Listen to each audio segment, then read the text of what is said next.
टंडो जान मोहम्मद लग दे 194 गोट खान मोहम्मद कलोई जे गोठाणन मोहम्मद ईसा कलोई, मुनवर कलोई, खान मोहम्मद कलोई, एज़म कलोई, अकबर समूह ऐं ॿियनि टंडो जान मोहम्मद मीडिया सेंटर ते प्रेस कॉन्फ्रेंस कंदे चयो त देह 194 गोठ आरई जा बाअसर आरई ज़मीनदार पाणी बंदि करण जे इल्ज़ाम जे आड़ में असांजे ज़मीननि ते कब्ज़ो करणु चाहिनि था। असां कॾहिं बि कंहिंजो बि पाणी अॼु ॾींहुं ताईं बंदि नाहे कयो। जीअं त 194 में हिकिड़ो वाटर जंहिंमें 16 एकड़ बनी असांजी आहे, बक़ाया जॻह बनी असां पंजाबीनि जी आहे ऐं पंजाबी इहो चाहींदा आहिनि त हीअ बनी जॻह 16 एकड़ सां असांखे ॾिन ऐं हू पाणी खोले हथरादो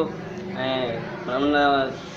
केस बि कयो 2 टे जॻह असां ऐं हथरादो माना कनि था, चवनि था हीअ बनी विकिणणु असीं वठूं ऐं असां वसवारनि खे अपील था करियूं त सरज़मीन ॾिसनि, जांच कनि ऐं पोइ एक्शन खणनि। तो 194 जो 2 नंबर वाटर है, 300 एकड़ की इरादी वाटर से जिनमें 16 एकड़ ज़मीन असांजी है, बक़ाया जेका ज़मीन है पंजाबी जी है। पंजाबी हर चक्कर मनगढ़ से ड्रामा करे असांखे ब्लैकमेल करे ज़मीन ख़रीद करणु चाहिनि था